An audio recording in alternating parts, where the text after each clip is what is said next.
તમે જેની પાસે તમારું સર્વસ્વ લગાવી દીધું હોય અને જ્યારે તમને એમાં નિષ્ફળતા મળે, તમારો જ્યારે ખરાબ સમય હોય ને ત્યારે તમને સલાહ આપવાવાળા અને તમારી ટીકા કરવાવાળા પુષ્કળ લોકો હોય છે કે લોકો એમ કે આ નહીં કરી શકે,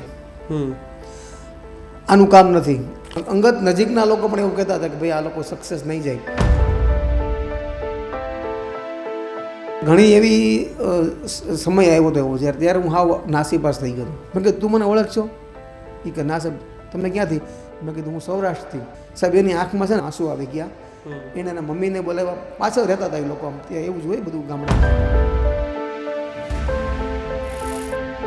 લોન લઈને કે કરજ કરીને કરવું જોઈએ, ધંધો ન કરવું જોઈએ? 100% કરવો જોઈએ. ક્યારેય પણ કોઈના હકનું મેં મારા ઘરમાં નથી લઈ ગયો. મારા પૈસા ઘણા ખોટા થયા છે. ટેલેન્ટ હોય ને, ટેલેન્ટ તો મારી પાસે આવે, હું એના ટેલેન્ટને યોગ્ય વળતર આપું છું અને એને દિશા આપું છું. દુનિયા તો કદાચ ગમે એમ કે, પણ એ મા માટે દીકરો દીકરો જ હોય, બાપ માટે દીકરો દીકરો જ હોય. આજે મારા મમ્મી કે પપ્પા અહીં હાજર નથી. સાહેબ એવું છે કે માવતર છે ને, તમે ગમે એ ઉંમરે જાઓ, બા તો સાંભળે જ. તમને ઠેસ લાગે તો બા યાદ આવે. જાબરે જીત કરી કે શૂન્યતા ભાસે છે તારા વગર, તને તારી શોધમાં ભરનિંદ્રાએ સપનામાં નીકળ્યો હતો. બાજુના ઘરે ઘીના દીવા બળતા હોય અને આપણા ઘરે પાવડા તેલ માટે વઘાર અટકો હોય. આ જોયું હોય એને ખબર હોય ગરીબાઈ શું છે. વરસાદની હેલી હોય, નળિયે ટપકતા પાણીને રોકવા માટે વાસણ ખૂટી પડે. આ જોયું હોય એને ખબર હોય ગરીબાઈ શું છે. તમારી ગરીબાઈ જોઈને, તમારો સંઘર્ષ જોઈને બાજુવાળા કે સામે ઉભાનાર વ્યક્તિ દાંત કાઢતા હોય. આ દિવસો જેણે વિતાવ્યા હોય એને ખબર હોય ગરીબાઈ શું છે. આ વાત કોઈ ફિલ્મ સ્ટોરી કે નવલકથાની નહીં, પરંતુ એક સમયે 8 ફૂટની ઓરડીમાં ડેરી ચલાવતા અને તપેલીથી આઈસ્ક્રીમ બનાવવાની શરૂઆત કરનારી વ્યક્તિની વાત છે, કે જેણે ગરીબાઈને પણ મરદાનગીથી માત આપી છે. એ વ્યક્તિ એટલે કે પોતાનું અડધું આખું સંઘર્ષ પાછળ ખોનાર વ્યક્તિ એટલે ખુશ્બુ આઈસ્ક્રીમના ઓનર હિંમતભાઈ પોકિયા. આવો વાત કરીએ તેમની જીવન સફરની. આજના યુવાનો છે જે પોતાના વ્યવસાય કે બિઝનેસમાં આગળ વધે છે, પરંતુ એવા સંઘર્ષ ક્યાંક પડકારો સામે હારી જતા હોય છે. પરંતુ આ વ્યક્તિની વાત, આ વ્યક્તિના જીવનની તે નિચોડ છે, એ વાંચતા કદાચ ઘણા લોકો માટે જીવન ઉપયોગી થઈ શકશે. હિંમતભાઈ, ખૂબ ખૂબ સ્વાગત છે આપનું વાત ગુજરાતીમાં. Thank you. હિંમતભાઈ, જીવનના રંગમંચ ઉપર એવા પાત્રો ભજવ્યા છે અને જે પાત્ર ભજવવાનો વારો આવ્યો અને બહુ બખૂબી રીતે નિભાવ્યા છે. કેવી રીતે શરૂઆત અને સફરની શરૂઆતથી અહીં સુધી પહોંચવાની સફર? તમે જે કીધું નાટકો ભજવા છે ઘણા, ખરેખર તો હું સાહિત્યનો માણસ, એટલે નાટકો ભજવા છે. પણ જે રીતે મારી જર્નીની શરૂઆત થઈ, એક સામાન્ય પરિવારમાંથી બિઝનેસમાં આવવું એ ખરેખર એક સૌથી મોટો કે ફાઇનાન્શિયલી પ્રોબ્લેમ આપણો હોય જ છે. દરેકનો હતો. એ સમયની વાત કરું છું. અત્યારે સમય બહુ સારો છે, પણ ત્યારે એક સામાન્ય પરિવારના માણસને બિઝનેસમાં આવવું ને એ એક સપનું હતું ખરેખર. પણ અમે એક સપનું જોયું હતું કે આપણે આ કરવું છે. તો મારા કોલેજ કાળ પૂરો થયા બાદ મેં બિઝનેસમાં એન્ટ્રી કરી. મલ્ટીપ્લાય બિઝનેસમાં મેં પ્રયોગો કર્યા બધા, રેડીમેડથી લઈ, દૂધની ડેરીથી લઈ અને પછી હું આઈસ્ક્રીમમાં આવ્યો. પણ આઈસ્ક્રીમમાં મને મારું ફ્યુચર દેખાણું એટલે હું આઈસ્ક્રીમમાં જ આવી ગયો. પરંતુ હિંમતભાઈ, અત્યારે તો સુવિધા છે ને, અત્યારે કોઈ વ્યક્તિ કદાચ મોબાઈલના સહારે પણ કંઈ પણ કરી શકે, પરંતુ એ સમય કે જ્યારે આર્થિક રીતે તો ન હોય, પરંતુ આપણી પાસે નોલેજ ન હોય, કઈ દિશામાં જવું, દિશાનું સૂચન કરનાર કોઈ વ્યક્તિ ન હોય, ત્યારે શરૂઆત કેવી રીતે કરીને સંઘર્ષમય દિવસો કે આજે પણ હિંમતભાઈ કદાચ રસ્તા ઉપરથી નીકળતા હોય તો એ દિવસો યાદ હોય ને એટલા કારણે જ કદાચ ભૂમિ સાથે જોડાયેલું રહેવું પડ્યું હોય. બરાબર છે. પણ એ સમયની વાત કરું ને, તમે જેમ કીધું ત્યારે મોબાઈલ નહોતા, કોઈ ઇન્ટરનેટ હતું નહીં. સાચી વાત તો એ છે કે એવા સમયે આપણે જગ્યા કરવી ને એ અઘરું હોય છે. પણ અમે એક નક્કી કર્યું હતું, એક અમારો ઈરાદો મજબૂત હતો કે આપણે બિઝનેસ કરવો છે. માત્ર કોઈ એવું વિઝન હતું નહીં કે આપણે આપણી કંપની આ જગ્યાએ પહોંચશે, પણ એક માત્ર આજીવિકા માટે, પરિવાર માટે કે આપણે કંઈક કરવું છે. તો એ શરૂઆત કરી અને જેમ તમે શરૂઆત કરો ને કોઈ વસ્તુની, પછી તમને ધીરે ધીરે તમારા ગોલ સેટ થતા જાય, વિઝન મળતું જાય. વિઝન છે ને ક્યારેય કાયમી ન હોય. જ્યારે મેં શરૂઆત કરી ત્યારે મારું કોઈ વિઝન હતું નહીં, પણ જેમ જેમ હું આગળ વધતો ગયો એમ મારું વિઝન ક્લિયર થતું ગયું. અને આજે ખુશ્બુ આઈસ્ક્રીમ જે જગ્યાએ છે એની પાછળ માત્ર એક હિંમત પોકિયા નહીં, પણ હિંમત પોકિયાની આખી ટીમ, એનો આખો પરિવાર એને જે સપોર્ટ આપ્યો ને એના કારણે આજે હું આ એક લેવલ ઉપર ઊભો છું. પરંતુ હિંમતભાઈ આજે કદાચ વાર કે વીઘામાં નહીં એકરોમાં આપની કંપની છે, પરંતુ જે સમય શરૂઆત કરી હતી એક 8 ફૂટ કે 10 ફૂટની ઓરડીથી શરૂઆત કરી હતી, મને ખ્યાલ છે ત્યાં સુધી એક તપેલીથી આઈસ્ક્રીમ બનાવવાની શરૂઆત કરી હતી, એ કેવો તબક્કો હતો? કોઈ પણ વસ્તુની શરૂઆત હોય ને એ ખરેખર સંઘર્ષમય જ હોય. અને હું તો કહું મારું આખું જીવન સંઘર્ષમય છે. દરેક વસ્તુમાં દરેક જગ્યાએ કંઈક ને કંઈક પ્રોબ્લેમ આવતા જ હોય છે. પણ એ પ્રોબ્લેમને સોલ્વ કરવા માટે આપણો જે ઈરાદો છે ને એ મજબૂત હોવો જોઈએ, અને આપણી આજુબાજુનો જે સર્કલ છે, જે સમૂહ છે, એ પોઝિટિવ હોવો જોઈએ. હું એટલો નસીબદાર છું કે મારો પરિવાર, મારા મિત્રો અને મારું ગામ એટલું બધું પોઝિટિવ હતું અને મને સપોર્ટ આપ્યો, જેના હિસાબે આજે હું એક લેવલ પર પહોંચ્યો છું. પણ જે શરૂઆતનો સંઘર્ષ હતો ને, કે શરૂઆતની જે હડલ્સ હતી, કે જે સ્પીડ બ્રેકર હતા, એ ખૂબ હતા. પણ એક ઈરાદો મજબૂત હતો ને, એટલે હું આ લેવલે આજ પહોંચી શક્યો છું. એ ડેરીએ બેસતા હોય ને ક્યારે એવું બન્યું કે આખો દિવસ વકરો ન થયો હોય ને ક્યારેક વેલા મોટે પાછું થવું પડ્યું હોય ને, એ દરમિયાન જે વ્યક્તિ કોઈ બીજા વ્યક્તિ સાથે સંવાદ કરે એની કરતાં ખુદ સાથે જ્યારે સંવાદ થતો હોય છે, કદાચ એ મોટું તોફાન હોતું હોય છે. કેવું હોય છે ખબર છે, આપણે નાસીપાસ થઈ જતા હોય છે. કારણ કે તમે જેની પાસે તમારું સર્વસ્વ લગાવી દીધું હોય અને જ્યારે તમને એમાં નિષ્ફળતા મળે ત્યારે ઓબ્વિયસલી છે, કોઈ પણ હોય, હું હોય કે તમે હોય, આપણે ગરતામાં ડૂબી જઈએ. પણ એ સમય એવો હતો કે આપણી પાસે બીજું કોઈ ઓપ્શન જ હતું નહીં. જ્યારે તમારી પાસે કોઈ વિકલ્પો ન હોય ને, ત્યારે તમારે એની પાસે લાગી જ પડવું પડે. અને સાચું કહું ને તો મારી પાસે કોઈ વિકલ્પો જ હતા નહીં. એક જ વિકલ્પ હતો કે મારે આ કરવાનું છે. કારણ કે બેકગ્રાઉન્ડમાં કે મારો બેક સપોર્ટ કંઈ હતો જ નહીં.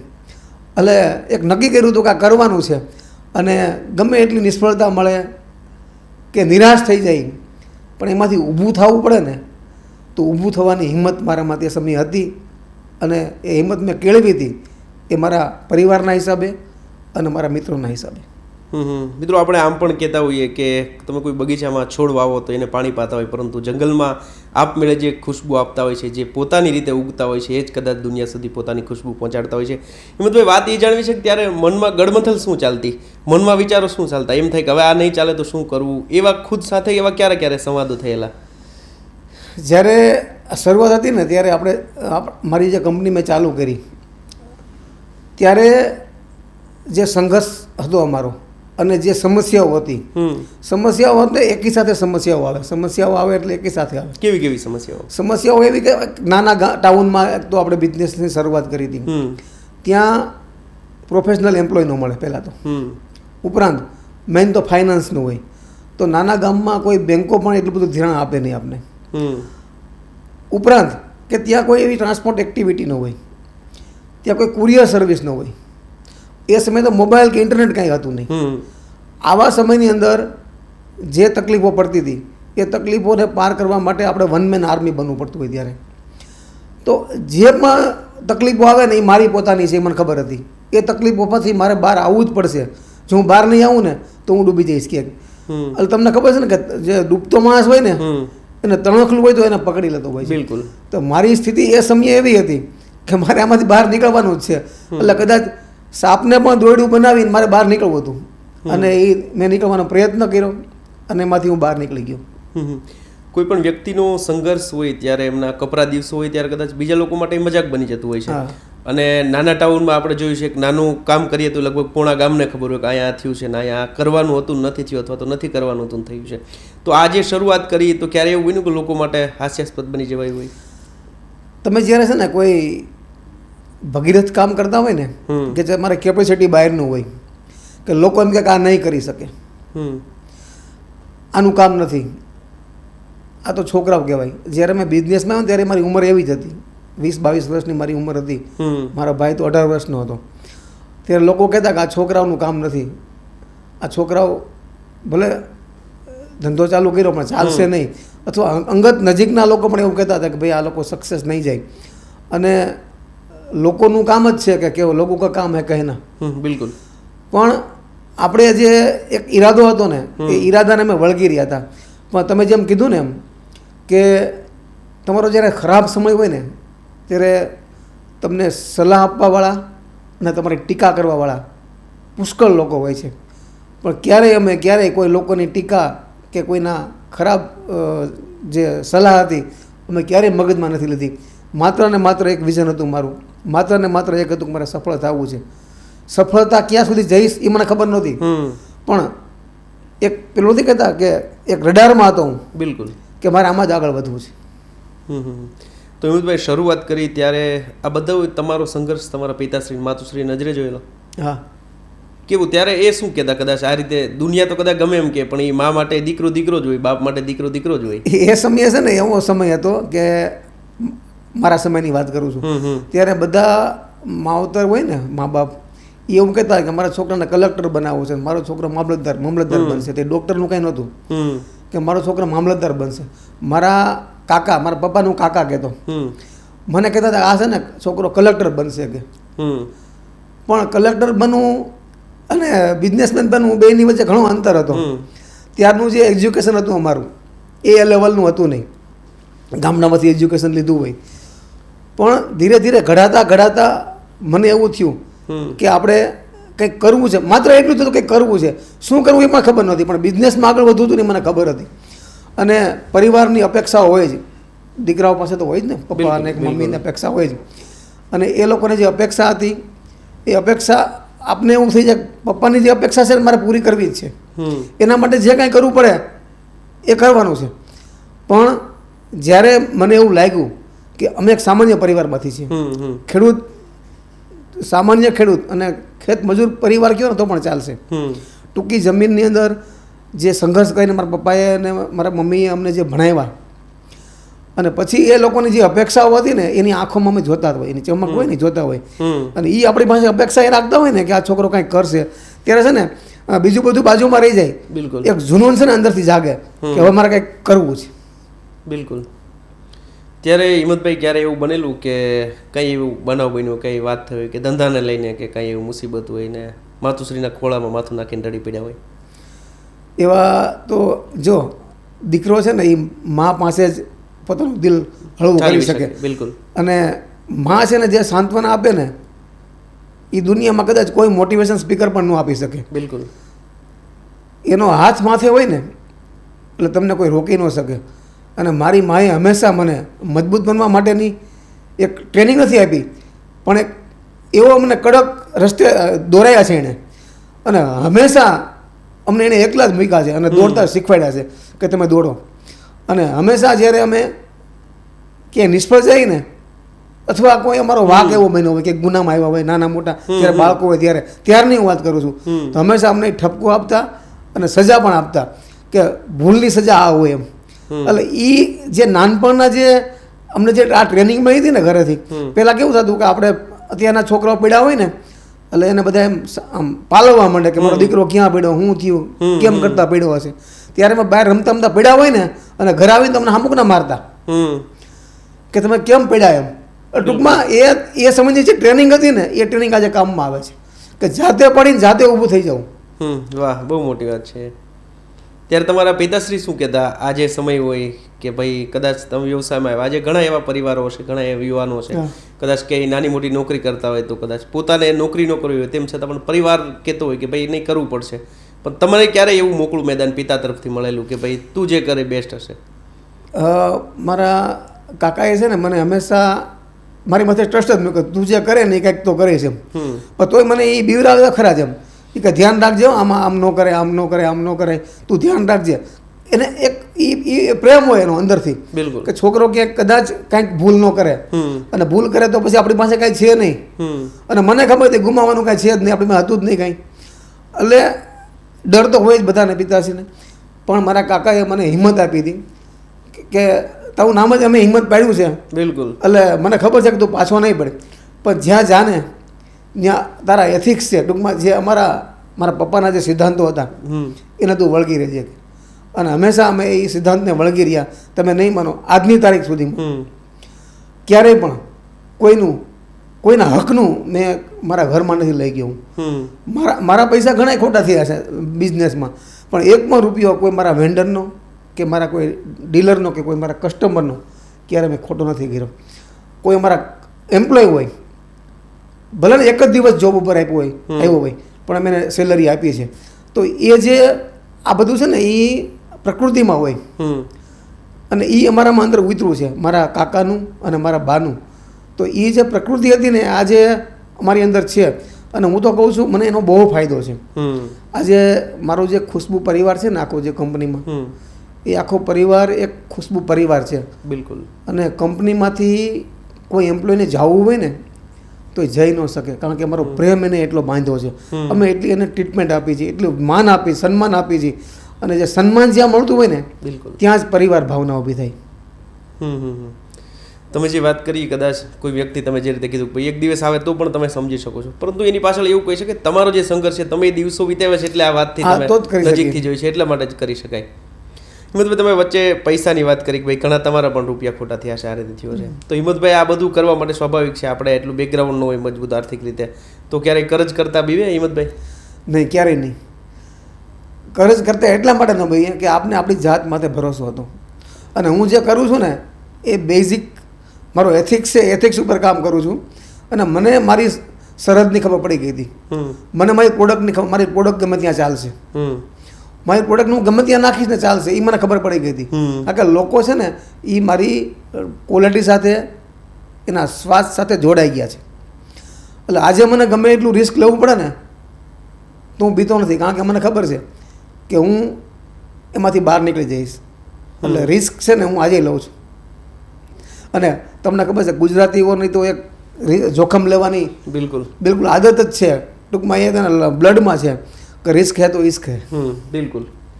તો ઘણા એવા યુવાનો હશે કે કોઈ પણ વ્યક્તિ કદાચ મોટી ઉંમરની હોઈ શકે, પોતા આર્થિક રીતે મજબૂત નથી, પરંતુ ક્યાંક એવી વાત છે, ક્યાંક અંદર એવો સંકોચ થાય છે કે ભાઈ હું કદાચ લોન લઈને કે કરજ કરી ના કરું તો નહીં બુરાય. તો ખરેખર જો ઉપર દિશા, સાચી દિશા હોય તો લોન લઈને કે કરજ કરીને કરવું જોઈએ, ધંધો ન કરવું જોઈએ? 100% કરવો જોઈએ. હું તમને એક વાત કરું ને, આજે જે મોટી મોટી કંપનીઓ છે ને એ આર્થિક રીતે સમૃદ્ધ હોય જ છે, પણ નવું ક્યાંય સાહસ કરે ને તો એ લોનથી જ કરે છે. કારણ કે આજે ગવર્મેન્ટ પણ એટલું બધું જે નવા જે સ્ટાર્ટઅપ હોય એને ઘણો સહયોગ આપી રહી છે, કરતા હોય એ લોકોને બહુ બિઝનેસ આજે સપોર્ટ આપે છે. આજે આપણી ગવર્મેન્ટ ખૂબ જ જે સ્ટાર્ટઅપને સહકાર આપે છે. સ્ટાર્ટઅપ ઇન્ડિયા કરીને એક ચાલુ કર્યું છે. તો આની અંદર લોનમાં પણ એ લોકો વ્યાજ માફી આપે છે, સબસિડી આપે છે.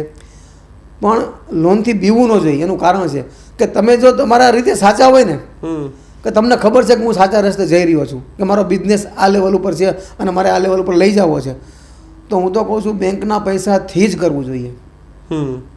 શરૂઆત જે આપણે મૂળ વાત ઉપર ફરી આવીએ તો જે શરૂઆત તપેલીથી શરૂઆત કરી, કદાચ આજ તો બહુ બધું પ્રોડક્શન થતું હશે અને અત્યાધુનિક વિદેશની મશીનરી પણ એટલી હશે, પરંતુ જ્યારે એ તપેલીથી શરૂઆત કરી ત્યારે કેટલા લોકો એમાં રસ્યા પછી રહેતા? એમાં અમારો પરિવાર હતો ખાલી.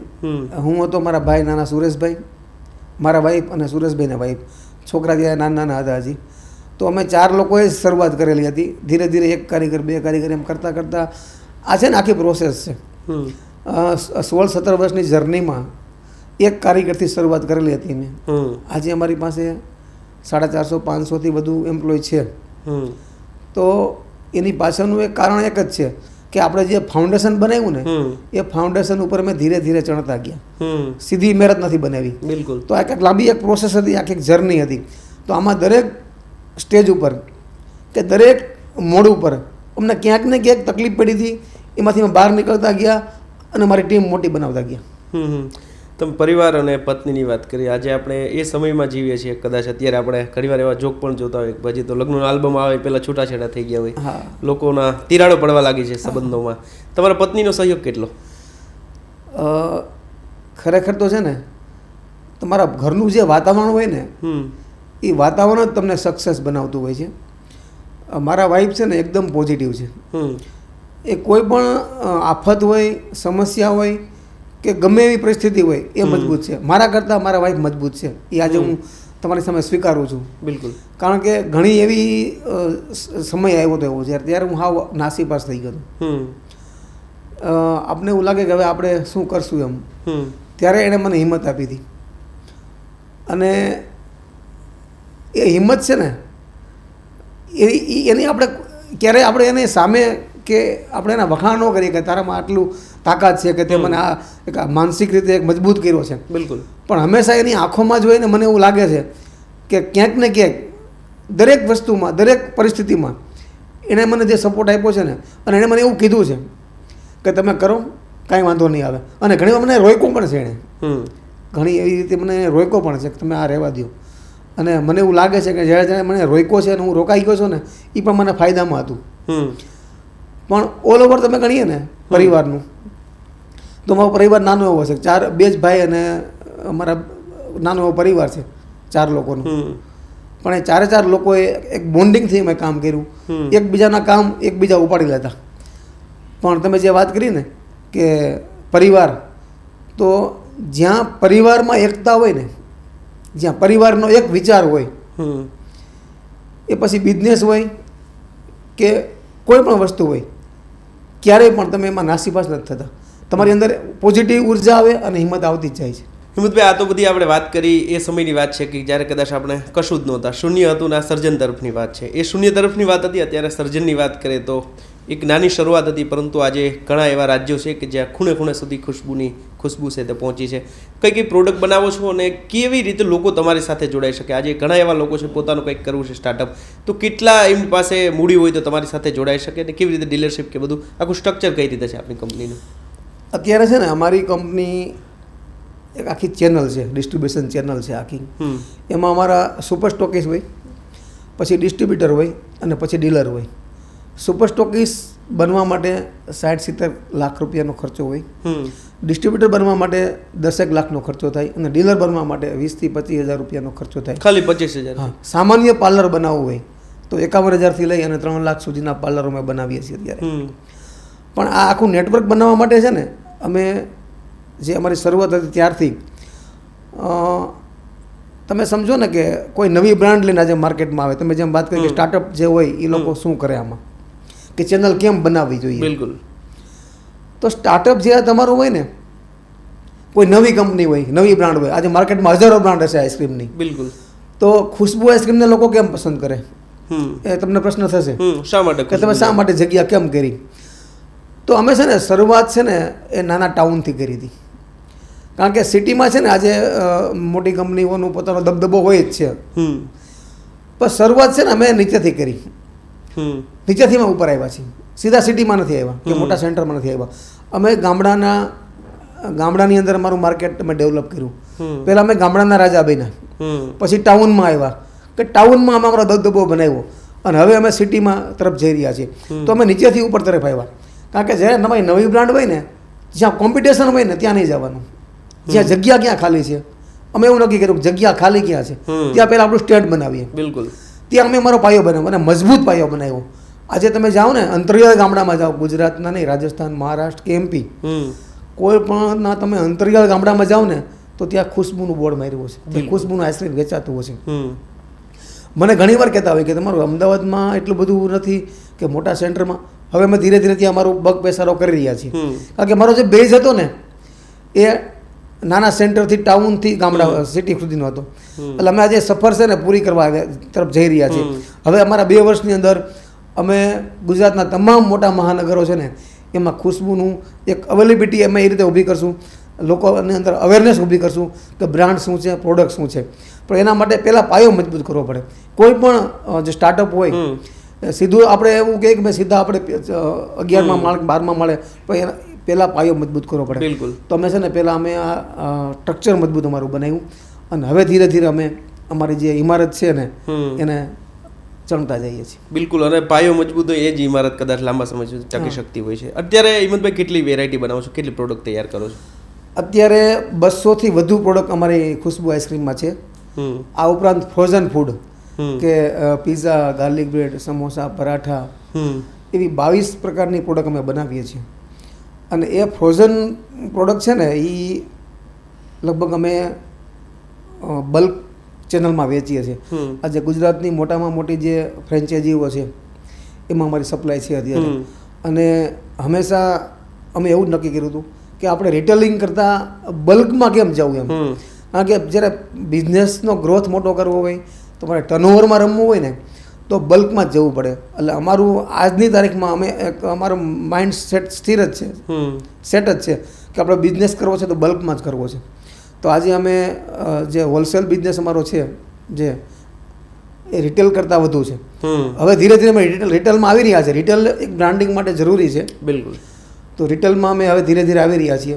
પણ અત્યાર સુધીની જે અમારી ચેનલ છે ને, એ આખી ચેનલ કંપનીની આ રીતે હતી: ડિસ્ટ્રીબ્યુટર, સુપર સ્ટોકિસ્ટ અને ડીલર. તમે જે રીતે વાત કરી કે મોટાભાગે લોકો એવું કરે કે શહેરથી ધંધો કરીને ગામડા તરફ જાય, પરંતુ તમારું ઉલટું છે. હા. ગામડાથી આજની તારીખે ગોંડલ તાલુકાનું દેડી કુંભાજી ગામ, ત્યાંથી નાના ટાઉનમાંથી આટલો મોટો બિઝનેસ ચલાવવો કઈ રીતે શક્ય બને છે? ત્યાં સ્વાભાવિક છે કે સ્થાનિક લોકોને રોજગારી પણ કદાચ એટલી મળતી હશે. દેડી કુંભાજીમાં બિઝનેસ કરવાનું કારણ એટલું જ કે મારું ગામ છે, મારી જન્મભૂમિ છે. પણ જન્મભૂમિ કરતાં આપણો લગાવ ત્યાં હતો, કારણ કે ત્યારે મેં એક દુકાન નાની કરી, ત્યારથી લોકોએ મને સપોર્ટ આપ્યો હતો. આજે મારા દેડી કુંભાજીની આજુબાજુના 30 કિલોમીટરમાંથી ત્યાં લોકો રોજીરોટી માટે આવે છે અને બધાને રોજીરોટી મળે છે. એટલે એક નફા કરતાં વધારે આનંદ અંદરથી થાય છે કે મારા વિસ્તાર માટે મેં કંઈક કર્યું છે. તો એક એ આનંદ હોય છે. હવે એ આનંદ તો હું લઉં જ છું, પણ સાથે સાથે મને ત્યાં જે ઓપોર્ચ્યુનિટી મળે છે, કારણ કે એ અમારો જે એરિયો છે ને, ત્યાં તમને કદાચ ખબર છે કે તમે બાજુના ગામના. બિલકુલ. તો ત્યાં કોઈ એવી રોજીરોટી માટે કોઈ એવી ઇન્ડસ્ટ્રીઝ નથી, કોઈ એવી જીઆઈડીસી નથી. લોકો ત્યાં જે સ્થાનિક લોકોને રોજગારી માટે જે તકો મળે અમે ઊભી કરી છે, પણ અમને પણ ત્યાં વધુ ને વધુ એમ્પ્લોય મળી રહે છે. આજે સિટીમાં તમે જોજો કે આજે મેન પાવરની બહુ તંગી છે. બિલકુલ. આજે માણસો મળતા નથી. બિલકુલ. તો અમારા માટે એ સૌથી મોટી ઓપોર્ચ્યુનિટી ત્યાં છે કે ત્યાં મને માણસો ખૂબ મળે છે અને અમે અમારું જે કામ છે એ કરાવી શકીએ છીએ.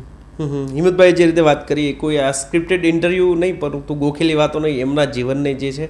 અને હું પણ એ વતનથી જ આવું છું, એટલે એમના સંઘર્ષને પણ નજીકથી જોયું. કદાચ હું ત્યારે શેઠારમાં ભણતો ને ત્યારે ખુશ્બુની પણ ગોકુલ નામથી ડેરી તમે ચલાવતા, તો એ ગોકુલથી ખુશ્બુ તરફની સફર શું છે અને ખુશ્બુ નામ કેવી રીતે પડ્યું? ગોકુલ ડેરીથી ખુશ્બુ આઈસ્ક્રીમની સફર છે ને સાહેબ, એ થોડીક સંઘર્ષમય હતી.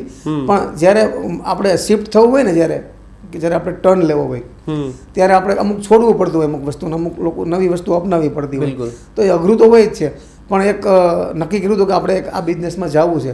એટલે અમારા માટે બહુ આસાન હતું, કારણ કે બે ધંધો છે ને એ દૂધનો જ હતો. બિલકુલ. કારણ કે દૂધ સાથે જ પહેલેથી શરૂઆતથી અમારો બિઝનેસ ચાલુ થયો હતો અને આઈસ્ક્રીમ પણ એ દૂધનો જ બિઝનેસ હતો. તો શિફ્ટિંગ થવું બહુ અઘરું નહોતું અને અમે ઇઝીલી શિફ્ટિંગ થઈ ગયા. અને શરૂઆતમાં મેં મારી બ્રાન્ડનું નામ ગોકુલ રાખ્યું હતું. ગોકુલ ડેરી હતી એટલે ગોકુલ આઈસ્ક્રીમ રાખ્યું. પણ પછી મારી બ્રાન્ડનું નામ મેં 2007, 8, 9માં ખુશ્બુ, જે મારી દીકરીનું નામ છે, એના ઉપરથી મેં મારી કંપનીનું નામ ખુશ્બુ આઈસ્ક્રીમ રાખ્યું. અને લગભગ 2008થી અમે ટ્રેડમાર્ક માટે એપ્લાય કર્યું હતું અને 2009-10માં અમે એ તરફ આગળ વધ્યા. અને આજે ખુશ્બુથી જ 5 સ્ટેટમાં અમારું જે આ ડિસ્ટ્રીબ્યુશન છે એ ચાલે છે. બહુ મિત્રો મહત્ત્વની વાત છે કે એક નાના ગામડામાંથી બાજુના ગામ સુધી જવું પણ મુશ્કેલ હોય છે. તાલુકાની જિલ્લાની વાત તો દૂર રહી, પરંતુ એ ટાઉનમાંથી આવીને માત્ર ગુજરાત નહીં પરંતુ ભારતના ઘણા એવા રાજ્યો છે કે જ્યાં સુધી ખુશ્બુ પહોંચ્યું છે. હિંમતભાઈ, ખુશ્બુ નામ તો આપે રાખ્યું, પરંતુ શરૂઆતમાં જ્યારે શરૂઆત એ કરી ત્યારે પણ આર્થિક રીતે કદાચ બોજો હશે. ત્યારે પણ લોકોને પેલું થતું હતું કદાચ કે ભાઈ આ કંઈક ઉલટી દિશામાં જાય છે, કદાચ હવે આ પડશે. ને ઘણીવાર એવું બન્યું કે લોકો પડવાની રાહ જોતા હોય. એ તો અત્યારે સમય જ છે એવો કે જે વસ્તુ ઊંચી જતી હોય ને એ નીચે ક્યારે પડશે ને એની લોકો રાહ જોતા હોય છે. અને આવું બનતું જ હોય છે. એટલે હું તો એને નોર્મલ વસ્તુ ગણું છું, કારણ કે લોકોની જે મેન્ટાલિટીને આપણે બદલી ન શકીએ, પણ આપણે સ્ટ્રોંગ થઈ જઈએ ને એટલે આપને કોઈ બદલી ન શકે. એટલે અમે એ જ સિદ્ધાંતથી હાલતા હતા કે લોકો જે કહે મારે શું કરવું છે એ મારું માઇન્ડસેટ હતું. એટલે ક્યારેય અમે લોકોની કે કોઈની પરવા નથી કરી. માત્ર ને માત્ર મેં મારા પરિવારની અને મારા બિઝનેસની ચિંતા કરી છે. હિંમતભાઈ, આપણે જોતા હોઈએ છીએ આજે કોઈ વ્યક્તિ ગામ કે પોતાનું વતન છોડીને જાય, કદાચ શહેરમાં જાય કે કોઈ બીજા કન્ટ્રીમાં જાય, 2 પૈસા કમાતા થાય ને કદાચ વતનને ભૂલી જતા હોય છે, માટીને ભૂલી જતા હોય છે કે જ્યાં એણે કપરા દિવસો વિતાવ્યો અને કદાચ એ માટીને કારણે જ આગળ આવ્યા. તેમ છતાં પણ ગામ સાથે જોડાયેલ રહેવું, એ ભૂમિ સાથે જોડાયેલું રહેવું. અને મને ખ્યાલ છે સુધી ઘણા બહેનોને તમે રોજગારી આપો છો, એમના લગ્નની કોઈ આર્થિક રીતે વ્યવસ્થા ન હોય તો એ પણ તમે બહુ સારી રીતે નિભાવો છો. શું છે આ વાત? અત્યારે છે ને અમે એક અમારી જે સામાજિક જવાબદારી છે, તો એના માટે અમે ખુશ્બુ ચેરિટેબલ ટ્રસ્ટ બનાવ્યું છે. એ ટ્રસ્ટની અંદર અમે છે ને આવા અમે અમુક કામ કરતા હોઈએ છીએ કે જે આપણે ખરેખર આપણી ફરજમાં આવે છે, ફરજનો ભાગ છે. તો એમાં અમે આર્થિક રીતે પછાત વિદ્યાર્થીઓ હોય એ લોકોને પણ અમે સહયોગ આપીએ છીએ. અમારી કંપનીમાં કામ કરતી દીકરીઓના લગ્ન સમયે અમે હેલ્પ કરીએ છીએ. આ ઉપરાંત અમારી કંપનીમાં આજે છે ને 80%થી વધુ મહિલા કર્મચારીઓ છે. એની પાછળનું એક જ કારણ છે કે મહિલા સશક્તિકરણ. આપણા પ્રધાનમંત્રી માનનીય શ્રી નરેન્દ્ર મોદી એને પણ એક સૂત્ર આપ્યું છે કે નારી સશક્તિકરણ. એના પ્રોગ્રામ ઉપર એ લોકો જે કામ કરી રહ્યા છે, તો ક્યાંક ને ક્યાંક અમે પણ એક આ રાષ્ટ્રનું નિર્માણ થઈ રહ્યું છે એમાં સહભાગી બનીએ. તો અમે પણ અત્યારે મહિલા સશક્તિકરણને ખૂબ જ આગળ લઈ જવા માટે અમે પ્રતિબદ્ધ છીએ. અને આજે પણ અમારી કંપનીની અંદર 300થી વધુ મહિલાઓ કામ કરે છે. અને માત્ર એ મહિલાઓ કંપનીની કર્મચારી કે એમ્પ્લોય નથી, એ અમારા પરિવારના સભ્યો છે. આજે અમારી કંપની સાથે એ લોકો છે ને એનું એક નોકરિયાત તરીકે નહીં પણ એક પરિવારના સભ્ય તરીકે જોડાણા છે ને, એ પણ અમારા માટે ખૂબ જ અમારું, હું તો કહું છું અમારું અચીવમેન્ટ છે. વાહ, આ એક પરિવાર બનાવવો ને, એક બોન્ડિંગ કરવું ને, બિલકુલ એ એક અચીવમેન્ટ છે. એટલે મને ખૂબ આનંદ છે કે આટલા લોકો મારી એને જોડાયેલા છે. ખૂબ મહત્વની વાત કરી હિંમતભાઈ. આપણે પણ આ વાત ઉપરથી ઘણા એવા લોકોએ પણ વિચારવાની જરૂર છે. કદાચ પોતે જો આર્થિક રીતે સુખી સમૃદ્ધ છે અને ક્યાંય બહાર છે, તેમ છતાં પણ જો પોતાના વતનમાં ઘણા એવા લોકો હોય છે, કદાચ એમને જરૂરિયાત હોય છે, તેના સુધી કદાચ જેવો રોજગારી આપી શકે, કે આર્થિક રીતે જો મજબૂત કરી શકે. આપણે નથી કહેતા કે દરેક લોકોને આર્થિક રીતે તેઓ સહયોગ આપે, પરંતુ ઘણા એવા બેપાંત લોકો હોય કે જો એને થોડુંક તણખલા બોલું કે એમ ડૂબતા માણસને તણખલું બોલું, એવી રીતે જો કદાચ સહયોગ કરે તો એ પણ પોતાનું જીવન સારી રીતે નિર્વાહ કરી શકે. હિંમતભાઈ, અત્યારે આપણે જોઈએ છીએ પરિવારો તૂટી રહ્યા છે અને કોઈ મોટી કંપની હોય, બહુ સારી રીતે ચાલતી હોય અને ક્યાંક પ્રશ્ન એવો બને કે ભાઈ લગ્ન પછી કે કોઈ એવી સમસ્યા ઊભી થાય કે જેના કારણે પરિવારો તૂટે અને કદાચ મોટી કંપની જૂની હોય તો તૂટી ભાંગતી હોય છે. તેમ છતાં પણ હિંમતભાઈ આજે કદાચ જોઈન્ટ પરિવારમાં રહે છે અને જોઈન્ટ પરિવારના કારણે હિંમતભાઈને ક્યાં ફાયદા થતા દેખાય છે? પરિવાર હોય ને એટલે પહેલાં તો હૂફ મળે તમને. તમે એકલા નથી ને એવો તમને ભાવ સતત લાગે. માનસિક રીતે છે ને આ દેખાય નહીં, બિલકુલ, પણ તમે માનસિક રીતે મજબૂત રહ્યો. મજબૂત એટલા માટે કે હું કદાચ આગો પાછો થાઈશ તો મારો ભાઈ છે, મારા દીકરાઓ છે, કે મારો પરિવાર આખો છે, એ તમારો ભાર ઉપાડી લે. ભલે તમે કોઈને ભાર આપવા માગતા નથી, પણ તમને છે ને એક એવું સુકૂન મળે કે ભાઈ હું એકલો નથી આજે. અને એકલો માણસ છે ને એ કંટાળી જતો હોય છે, કારણ કે એને કોઈને કહી ન શકે. અને અમે અમારા કુટુંબની નહીં, અમારા બિઝનેસની વાતો છે ને અમે રોજ સાથે બેસી અને અમે બંને ભાઈઓ ચર્ચા કરતા હોઈએ છીએ કે ભાઈ આમ થયું શું કરવું, આમ થયું શું કરવું. એટલે એકબીજાની સલાહ અને એકબીજાનો હૂફ એ છે ને એ દેખાય નહીં ક્યાંય, પણ તમને છે ને તમે એમ લાગે કે હું સાચી દિશામાં છું એમ. તમને કોઈ ડર ન લાગે, તમને કોઈ ભય ન લાગે. અને જો તમારી અંદરથી ભયને કાઢવો હોય ને તો પરિવાર જ્યાં સુધી તમારો એક ન હોય અથવા પરિવારનો સપોર્ટ ન હોય ને ત્યાં સુધી તમે ભલે ગમે એવડા મોટા બની જાઓ, પણ એક ભય તો અંદર રહે જ. તો એ ભયને હરાવવા માટે છે ને પરિવારને સાથે રાખવો બહુ જરૂરી છે. બિલકુલ. હિંમતભાઈ, જે આપણા માવતર હોય, કદાચ અત્યારે ગટપણના ઉંમરે આવીને બેઠા હોય અને કદાચ કોઈ પણ માવતર જ હોય છે અને પોતાના સંતાનને જે સુખ આપી શકે એના માટે પ્રયાસ કરતા હોય છે, પરંતુ તેમ છતાં એમની આવશ્યકતા હોય ત્યાં સુધી બધું આપે, તેમ છતાં જ્યારે એમ થાય કે આપણાથી હવે કંઈ નહીં થાય અને ત્યારે કોઈ વ્યક્તિ હોય પોતાના દીકરી કે દીકરો એના ઉપર પોતાના સપનાને ઢોળતા હોય છે અને કદાચ એવું વિચારતા હોય છે એ કંઈક કરશે, તો એ જે માવતરે આંખોએ ત્યારે સપના જોયેલા હોય ને કદાચ જૂના દિવસોને અત્યારે કદાચ તમારી જે પરિસ્થિતિ છે તેને જોતા હોય તેની આંખમાં તમને એ દર્શન થાય કે કદાચ હવે એમની ઠંડક મળતી હોય એવું લાગે? 100%. આજે મારા મમ્મી કે પપ્પા અહીં હાજર નથી, પણ એના ફોટો જોઈને આપણે તો આપને એવું લાગે કે નહીં, એ લોકોને કંઈક શકૂન મેળવ્યું છે ને એવું લાગે આપણે. અમે રોજ સવારે જ્યારે મંદિરમાં એના ફોટો લગાડ્યા હોય, માતૃદેવો ભવ પિતૃદેવો ભવ, સૌથી મોટા ભગવાન તો આપણા એ જ છે. તો અમારા ઘરના મંદિરની અંદર અમે એના ફોટો લગાવ્યા છે. એની આંખોમાં અમે જોઈએ ને ત્યારે અમને એમ થાય છે કે અમે જે કાંઈ કર્યું છે ને એ લોકો જોવે જ છે ત્યાં ઉપર. બિલકુલ. અને એને ખરેખર આનંદ હશે કે એના જે આદર્શો હતા ને એ આદર્શોમાં મેં ક્યારેય બાંધછોડ નથી કરી. આજે હિંમતભાઈને એવું થાય કે બધું છે પણ ક્યાંક એ માવતરનો ખાલીપો દેખાય છે, અને કદાચ જો આજે હયાત હોત તો એમને ગાડીમાં ફેરવાનો અવસર કદાચ મેળવ્યો હોત, એવું લાગે ખરું? સાહેબ એવું છે કે માવતર છે ને તમે ગમે એ ઉંમરે જાઓ, બા તો સાંભળે જ. તમને ઠેસ વાગે તો બા યાદ આવે. આજે હું નીચે બેસું ને એટલે જરાક શરીરમાં દુખાવો હોય ક્યારેક થાકના હિસાબે તો બા એમ બોલાઈ જાય, બા એમ બોલાય છે. બિલકુલ. તો કોઈ પણ ઉંમરના હોય એને મા બાપ તો સાંભળે જ. અને જો એ તમારી સંઘર્ષમાં સાથે હતા અને સફળ થયા પછી સાથે હોય ને તો ખરેખર કોઈના નસીબમાં આવું હોતું નથી. કોઈ ભાગ્યશાળી હશે એના નસીબમાં હોય, કારણ કે આ સારી યાત્રા બહુ લાંબી હોય. બિલકુલ. તો શરીરની જે યાત્રા હોય ને તમે અડધે પહોંચો ને ત્યાં એ યાત્રા માંથી આપણા સુધી એક્ઝિટ થઈ ગયા હોય લોકો આખી ઉંમરના હિસાબે. પણ જ્યારે તમે એનો સાચો આનંદ માણતા હોય ને ત્યારે તમારી સાથે ન હોય એટલે તમે એને મિસ તો કરો જ ને. કારણ કે તમારા જે સપોર્ટર હતા બિલકુલ કે તમને જે પુશઅપ કર્યું કે ભાઈ તું આ કરી શકીશ, આજે તમારી સાથે ન હોય ને તો ક્યાંક ને ક્યાંક તમારી આંખોના ખૂણા પણ ભીના થઈ જાય. અમુક એવા પ્રસંગો આવે ને ત્યારે આપણી આંખ ભીની થઈ જાય. એનું કારણ એક જ છે કે આપણે એ લોકોને મિસ કરીએ છીએ. બિલકુલ. અને કદાચ એનો હૃદય આજે રાજી એટલા માટે થતો હશે મને ખ્યાલ છે ત્યાં સુધી. અત્યારે મોટાભાગના યુવાનો છે તે શહેરમાં જાય છે ને પોતાના વયોવૃદ્ધો છે તે ગામડે હોય છે. એમના માટે એ મુશ્કેલીનો અનુભવ એમ ભોજન મળી રહે એની માટે પણ કંઈક તમે વ્યવસ્થા કરી રહ્યા છો. અમે છે ને અમારી એક રેસ્ટોરન્ટ પણ છે દેડીમાં. અમે છે ને સિનિયર સિટીઝનો માટે છે ને જમવા માટે ખાસ વ્યવસ્થા કરી છે કે જે લોકોને કોઈ હોય નહીં અથવા ઉંમર થઈ ગઈ હોય અને છોકરાઓ સિટીમાં હોય બિલકુલ અને જમવાની તકલીફ પડતી હોય તો એવા લોકોને અમે એકદમ ટોકન ભાવમાં એની ઘરે અમે ટિફિન પહોંચાડીએ છીએ. અમારો સ્ટાફ જ ટિફિન પહોંચાડે છે. તો એ એક અમારું એક જે અમારો ટ્રસ્ટ ચાલે છે ખુશ્બુ ચેરિટેબલ ટ્રસ્ટ એમનું કામ જ છે અને એ તો અમારી ફરજ છે એટલે ફરજના ભાગરૂપે એવું કરતા જ હોઈએ છીએ. હિંમતભાઈ, ઘણા લોકો અત્યારે આપની વાત નિહાળી રહ્યા છે, તમારા જીવનનો નિચોડ છે તે કદાચ સાંભળી રહ્યા છે. તો કોઈ યુવાન હોય એવું વિચારે કે તમારી સાથે જોડાવવું છે અથવા તો નવું સ્ટાર્ટઅપ કરવાનું વિચારી રહ્યા હોય તો એમને શું કહેશો? અને તમારી સાથે જો જોડાવવું હોય તો કઈ રીતે તમે એમને મદદરૂપ થઈ શકો? હું હંમેશા છે ને લોકોને મદદરૂપ થવા માનું છું. કારણ કે જ્યારે હું સંઘર્ષ કરતો ને ત્યારે મને ખબર હતી કે સામેવાળાના મદદની કેટલી જરૂર પડે. ભલે તે સમયે આપણે એટલી બધી મદદ નહોતી મળી કારણ કે તે સમયે આવડા મોટા કોઈ એવા હતા જ નહીં કે એવા કોઈ પરિબળો હતા નહીં કે તમે કોઈની પાસે જઈને કહો કે ભાઈ મારે આવું કરવું છે. બિલકુલ જાતે જ કરવાનું હતું.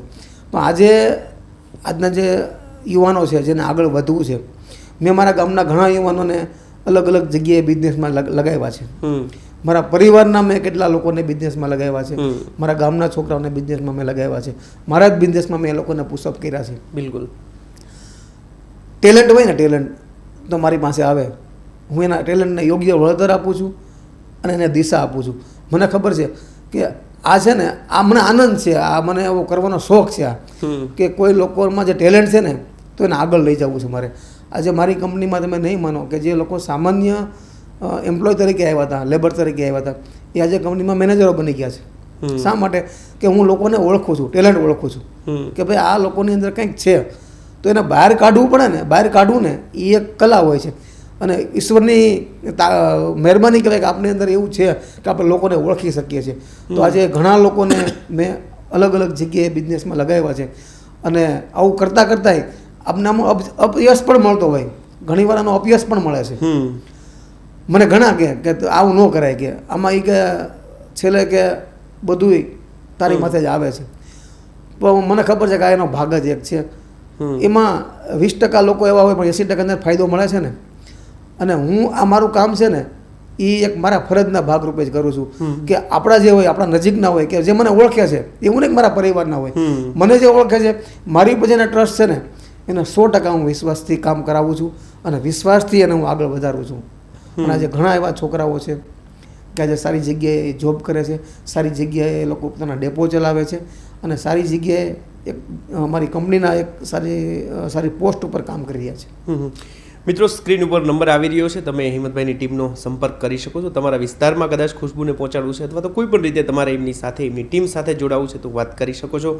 હિંમતભાઈ, તમે જે રીતે વાત કરી કદાચ એક સમય એવો હતો ત્યારે એવું કહેવાતું ઉંમરથી વ્યક્તિ કોઈ અનુભવ છે કે એનાથી કે નથી, પરંતુ આજે કદાચ વૈભવ સૂર્યવંશી જેવા ખેલાડીઓ છે 15 વર્ષ ક્રિકેટમાં આટલું રમી રહ્યા છે, કદાચ કોઈ ક્રિકેટરને 15 વર્ષનો અનુભવ હશે તેમ છતાં એવું નથી ખેલી રહ્યા. એટલે આજે વ્યક્તિ પોતાનામાં ટેલેન્ટ હોય તો કોઈ પણ રીતે રજૂ કરી શકે લોકોની વચ્ચે.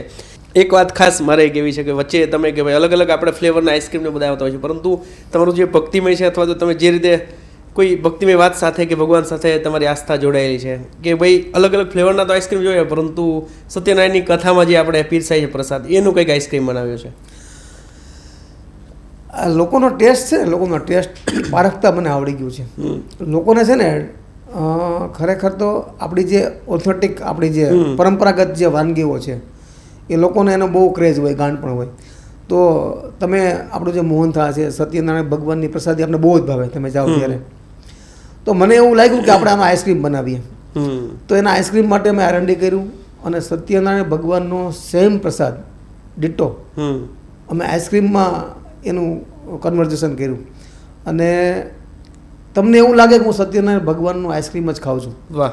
તો આવા અલગ અલગ ઘણી ફ્લેવરમાં બનાવતા હોઈએ છીએ, પણ આજે છે ને સત્યનારાયણ ભગવાનનો જે આ પ્રસાદ છે ને એ મહાપ્રસાદ નામ મેં આપ્યું છે. અને આજે ધાર્મિક પ્રસંગોમાં છે ને ખાસ આ લોકો આનો ઇન્ક્વાયરી કરે છે અમારે કે કાંઈ એવો ધાર્મિક ઘરે મેળાવ પ્રસંગ હોય, કથા હોય કે કાંઈક સપ્તાહ હોય કે કોઈ મનોરથ હોય, તો આવા પ્રસંગોમાં લોકો આવો પ્રસાદ આવો આઈસ્ક્રીમ રાખે છે. એનું કારણ છે કે એ લોકોમાં કનેક્ટ થાય છે કે આઈસ્ક્રીમ સાથે. તો લોકોને જોડવા કોઈ પણ બાબતે લોકોને તમે જોડી શકો છો. તો અમારું આ ઇનોવેશન છે કે અમે આપણી ધાર્મિક જે આસ્થા છે લોકોને અમે એમાં કંઈક કામ કરી રહી અને લોકોને અમારી બ્રાન્ડ સાથે જોડીએ. બરોબર. તો એ એક અમારું ઇનોવેશન છે. અને અમે જો એન્ડ ઓફ ડે આપણું કામ શું છે? લોકોને જોડવા. બિલકુલ. અને ધાર્મિક આસ્થા સાથે અને સારી ભાવના સાથે જોડવીને એ મને બહુ સારું લાગે છે. હિંમતભાઈ જે વાત કરી રહ્યા છે કદાચ તમે અત્યારે નિહાળી રહ્યા છો તો આંખોથી તો આ સ્વાદ નહીં માણી શકાય. તમારે એના માટે ખુશ્બુ આઈસ્ક્રીમનો પાલ સુધી પહોંચવું પડશે અને એ કદાચ સ્વાદ ત્યાંથી જ મળશે. હિંમતભાઈ, તમે ધાર્મિકની વાત કરી તો સાહિત્ય સાથે પણ તમે એટલા જોડાયેલા છો અને તમે ખૂબ સારી રીતે લખો પણ જાણો છો અને સારી રીતે લખી જાણો છો. શું એવા કદાચ વ્યક્તિ વધુ સારું ત્યારે લખી શકે પોતાનો એ સમયમાંથી વીતી રહ્યા હોય ને એને લગતું કંઈક લખતા હોય, એવું કંઈ લખેલું હોય કે જે હિંમતભાઈને હજી યાદ હોય ને હજુ ક્યારેક બોલતા હોય ક્યાંય? સાહિત્ય છે ને એ મારા રસનો વિષય હતો. જ્યારે હું કોલેજ કાળમાં હતો ને ત્યારે તો મને એવું હતું કે હું કંઈક નાટકો લખું, ગઝલ લખતો, હું કવિતાઓ લખતો. સાહિત્ય છે ને એ મારા રગે રગમાં મારા બ્લડમાં વણાઈ ગયું હતું. મને એવું હતું કે હું સાહિત્યમાં જ આગળ વધીશ. પણ આજીવિકા માટે હું આ બિઝનેસમાં આઈસ્ક્રીમમાં આવ્યો છું. ખરેખર તો તમને કહું તો આજે પણ મારી અંદર સાહિત્યનો એટલો બધો શોખ છે. ગાવાનો શોખ છે, ગઝલો લખવાનો શોખ છે, સોનેટો હું લખું છું આજે. તો આજે પણ હું ટાઈમ કાઢી અને આમાં હાથ અજમાવું જ છું. કારણ કે શોખ છે ને એ ક્યારેય ગોટું થતો નથી. અને એ શોખ આજે પણ મારામાં એટલો જ છે જ્યારે પહેલાં હતો. હવે એવું છે કે ટાઈમ મળતો નથી. પણ ટાઈમ કોઈને ન હોય, પણ ટાઈમ કાઢવો પડે. અને ટાઈમ છે ને એ શોખ જ કઢાવે. એટલે આજે હું ઘણા એવા જે સાહિત્ય ફંક્શનો હોય, મેળાવડા હોય, ત્યાં હું ચોક્કસ મારી હાજરી હું ટાઈમ કાઢી જ લઉં છું. તો તમારા કલમથી લખાયેલા કોઈ શબ્દ જો યાદ હોય તમને તો? હું છે ને ગઝલો લખતો જ્યારે મારી કોલેજ કાળ હતો ત્યારે. અને ત્યારે આપણી યુવાની છે ને આમ એક લેવલ ઉપર હોય ત્યારે વિચારો એવા આવતા હોય. ત્યારે એક મેં ગઝલ લખેલી હતી. વહેલી સવારે ચાંદની શોધમાં નીકળ્યો હતો અને પ્રખર મધ્યાહને તપેલી આગમાં નીકળ્યો હતો. વાહ. વસંતનું થયું હતું આગમન અને બેકાબુ હતી યુવાની મારી.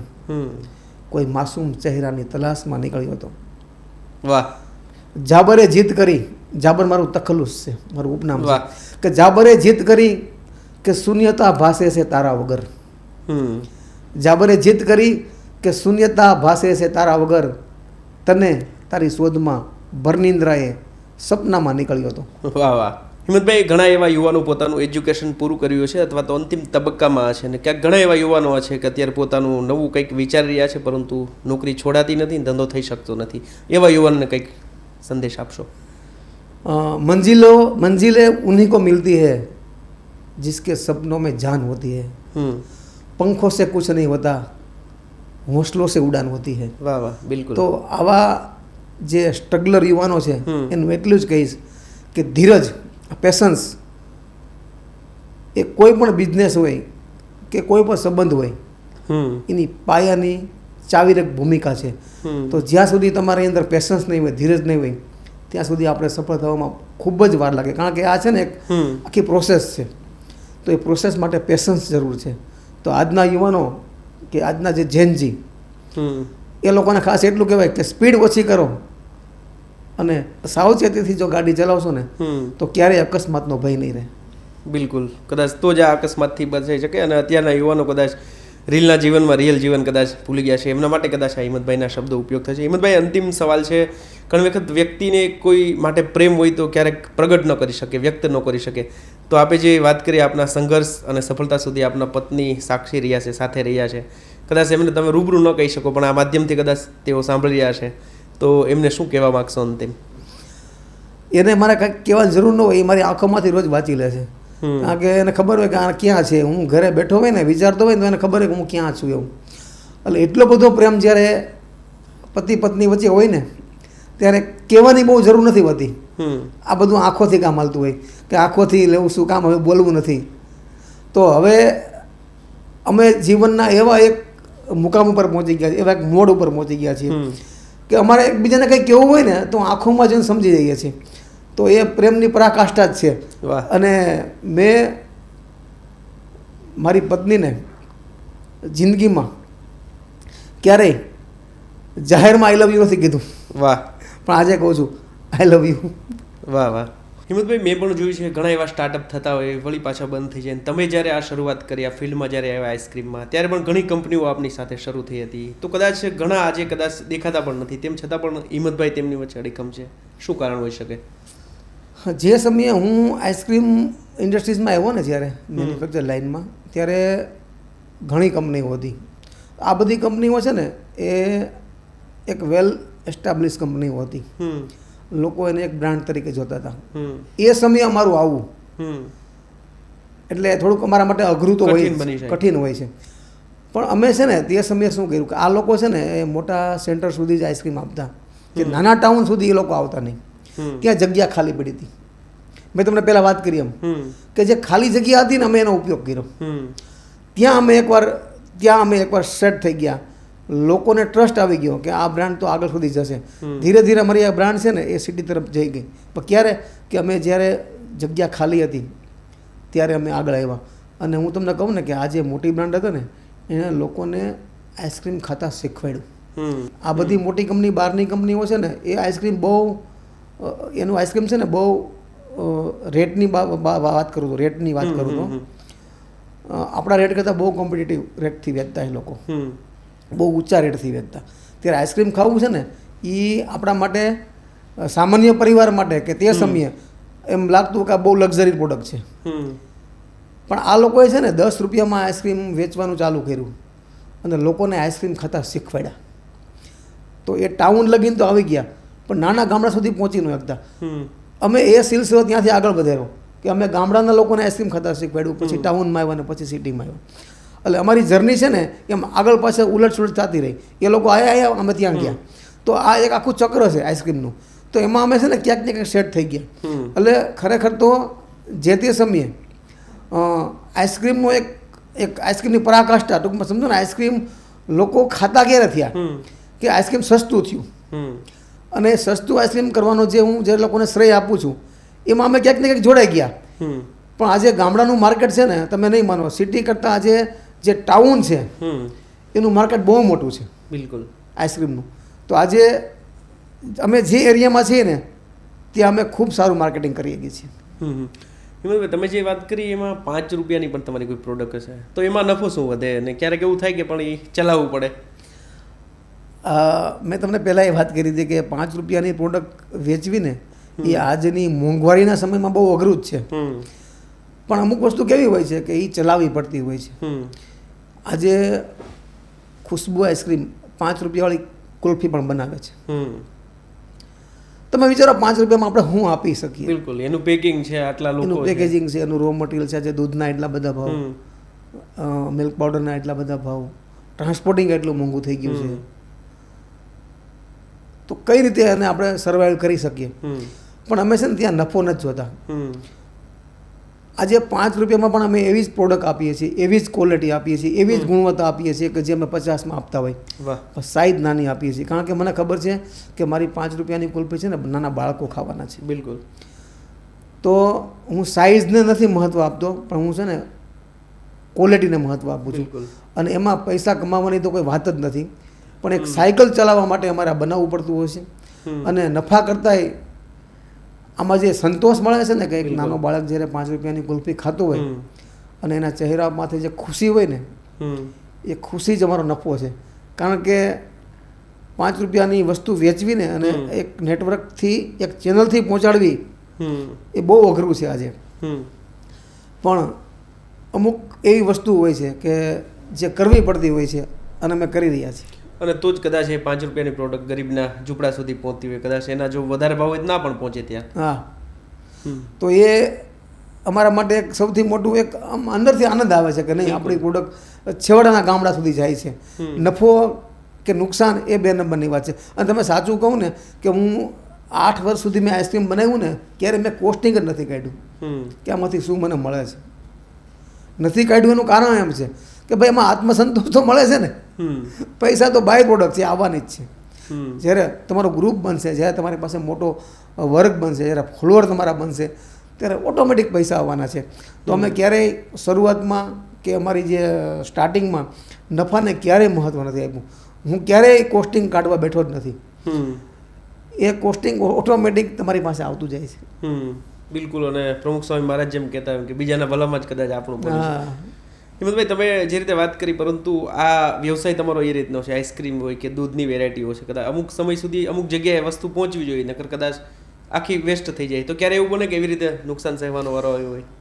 આ કેવું છે, અમારી જે સાયકલ છે ને એ રેફ્રિજરેશન વ્હીલમાં જ અમારે બધાને સર્વિસ આપવાની હોય છે. તો અમારી આ કોલ્ડ ચેન કહેવાય. આ કોલ્ડ ચેન છે ને એ સતત એની ઉપર અમારે વોચ રાખવી પડતી હોય છે, કારણ કે -18થી નીચે આઈસ્ક્રીમ રહી શકે નહીં. તો -18ને મેન્ટેન કરવું ને એના માટે અમારે મશીનરી અને આ બધું અમારે છે ને લેટેસ્ટ ટેકનોલોજી વાળું લાવવું પડતું હોય છે. શરૂઆતની વાત તો ઠીક છે, પણ અત્યારે અમે છે ને જે અમારા જે ઇમ્પોર્ટ કરેલા બધા મશીનો છે આજે અમારી પાસે, મારી પ્રોડક્શન લાઇન પણ લગભગ તો 80% ઓટોમાઇઝેશન છે. સર્વિસ છે ને એ સૌથી મહત્ત્વનું છે. સર્વિસ અને પ્રોપર સર્વિસ, કે જે સ્થિતિમાં આઈસ્ક્રીમ પહોંચવું જોઈએ એ સ્થિતિમાં અમે આઈસ્ક્રીમ પહોંચાડી રહ્યા છીએ આજે. એના માટે અમારે ખુદનું અમારે ઇનહાઉસ અમારું જે ટ્રાન્સપોર્ટેશન છે, લોજિસ્ટિક આગળ આજે ખુશ્બુ આઈસ્ક્રીમનું પોતાનું ઇનહાઉસ છે. તો એની માટે પણ અમારી કંપનીમાં અમુક એન્જિનિયરો પણ છે કે જે આ લોજિસ્ટિકને હેન્ડલ કરે છે. તો એના માટે અલગ અલગ પ્રકારના આવા અમારે ડિપાર્ટમેન્ટ બનાવવા પડે છે, કારણ કે સર્વિસ છે ને એ સૌથી મોટો પ્લસ પોઈન્ટ છે અમારી કંપનીનો. આજે ખુશ્બુ આઈસ્ક્રીમ જે સર્વિસ આપી રહી છે ને, આપણે બીજાની વાત નથી કરતા, બિલકુલ અમે બેસ્ટ સર્વિસ આજે આપી રહ્યા છીએ. સર્વિસ અને સાથે બીજી વાત પણ એ છે, અત્યારે કોઈ પણ વ્યક્તિને સફળતા મળી જાય તો કદાચ એ પોતાના મસ્તક સુધી સફળતા પહોંચી જાય અને કદાચ ભૂલી જતા હોય છે પોતાના જૂના દિવસો. પરંતુ હિંમતભાઈ સાથે આજે કોઈ ડીલર હોય કે કોઈ પણ વ્યક્તિ જોડાયેલી હોય તો તમે ખુદ તેની પાસે જાઓ છો, તેમના ઘર સુધી, એમના ઉમરા સુધી પહોંચો છો, અને કદાચ કોઈ વ્યક્તિ સંકોચ વિના પોતાનું મસ્તક તમારા ખભે રાખીને હૈયું પણ ઠાલવી શકે છે. કઈ રીતે શક્ય બને છે? દરેક ડિસ્ટ્રીબ્યુટરો કે ડીલરો હોય કે સુપર સ્ટોકીસ હોય એ બધા મારા મિત્રો જેવા મારે બધા વર્તન હોય છે, એક ઓનર જેવો નહીં. એનું કારણ છે કે મેં એને જોડ્યા છે ને એક આવા લાગણીના ભાવથી જોડ્યા છે બધાને. આજે હું એને મળવા ન જાઉં અથવા મળવું નહીં તો મને એવું લાગે હું કંઈક ખૂટે છે આમ. તો મહિનામાં 15 દિવસે અઠવાડિયે એકવાર મારી ટૂર હોય જ છે. આજે મારી પાસે ડિસ્ટ્રીબ્યુટરોની સંખ્યા જાજી થઈ ગઈ છે બહુ, 200થી વધુ પ્લસ ડિસ્ટ્રીબ્યુટરો છે, એટલે બધાને મળી શકું નહીં. પણ વર્ષમાં એકવાર બધાને હું મારી કંપનીમાં બોલાવું છું, બધાને એવોર્ડથી સન્માનિત કરું છું, આખા પરિવારને બોલાવું છું કે ખુશ્બુ બ્રાન્ડ સાથે ગૌરવ બને. એટલા માટે વર્ષમાં એકવાર મારું આખું નેટવર્ક, આખી ચેનલ એ બધાને એક છત નીચે બિહારી, બિલકુલ, અને બધા સાથે હું 1 by 1 વાતચીત કરું છું, એની તકલીફો સાંભળું છું અને એ તકલીફોનું નિવારણ પણ કરું છું. જ્યાં સુધી ટોપ મેનેજમેન્ટ જ્યારે એ લોકો સાથે જોડાય નહીં ને ત્યાં સુધી એ લોકો પણ આમ સેટિસ્ફાઈડ ન થાય. પણ મને ખબર છે કે આજે ખાસ કરીને ગુજરાત છે ને આપણું, એ રિલેશન ઉપર ચાલતું, બિલકુલ લાગણીથી જોડાયેલું રાજ્ય છે. તો દરેક સાથે મારી લાગણી છે અને દરેક ડિસ્ટ્રીબ્યુટર હું બધાને એક સરખા સમજું છું, કોઈ નાનો હોય કે મોટો હોય, બધા મારા કસ્ટમર છે, બધા મારા પરિવારના સભ્યો છે, અને હું એ સભ્યો તરીકે ટ્રીટમેન્ટ આપું છું. અને મને લાગે છે કદાચ આજ મારી જીત છે. હિંમતભાઈ, એમાંથી કોઈ ડીલર કે ડિસ્ટ્રીબ્યુટર કે જે તમારી સાથે જોડાયો કદાચ 2 કે 5 વર્ષ પહેલાં આર્થિક રીતે કે બધી રીતે પડી ભાંગેલો હોય ને આજે કદાચ તમે ત્યાં જાઓ તો એનું પોતાનું જીવન બહુ સારી રીતે જીવતો હોય, કોઈ એવી સ્ટોરી કે કહાની ખરી? એવા ઘણા મારા ડિસ્ટ્રીબ્યુટર ડીલર મિત્રો છે કે જે શરૂઆતમાં એ લોકો એકદમ સામાન્ય સ્થિતિમાંથી આવ્યા હતા અને આજે ખુશ્બુ આઈસ્ક્રીમ સાથે જોડાઈ અને ખૂબ સારું જીવન જીવી રહ્યા છે.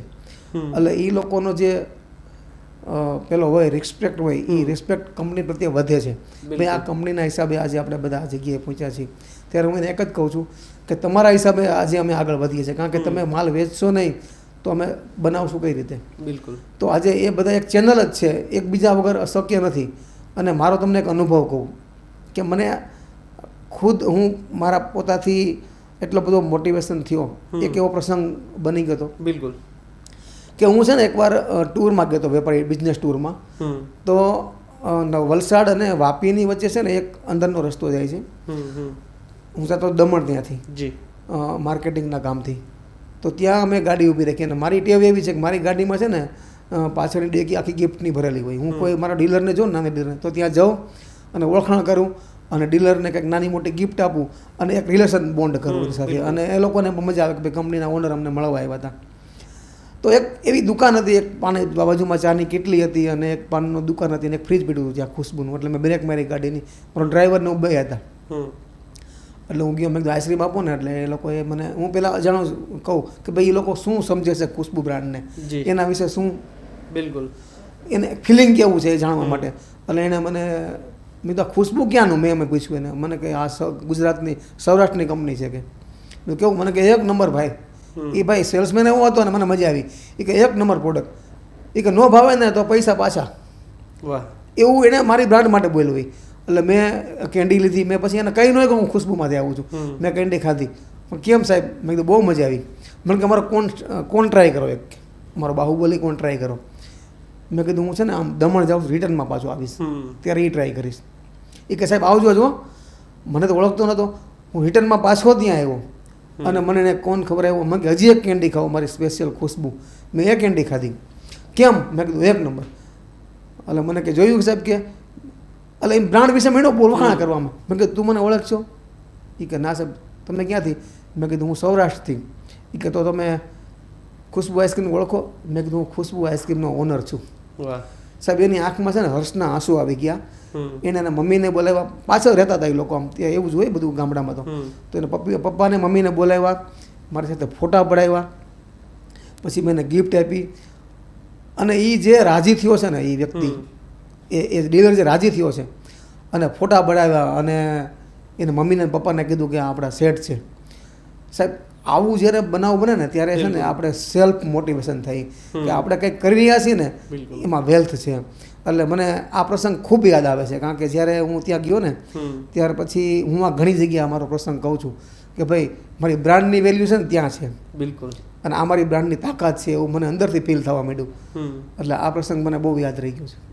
તો હતા હિંમતભાઈ પોકિયા, ખુશ્બુ આઈસ્ક્રીમના ઓનર. જે રીતે તેમણે વાત કરી છે કે નાના ટાઉનથી, નાના ગામથી શરૂઆત કરી આજે ઘણા વિસ્તાર સુધી પહોંચ્યા છે, ઘણા રાજ્યો સુધી પહોંચ્યા છે.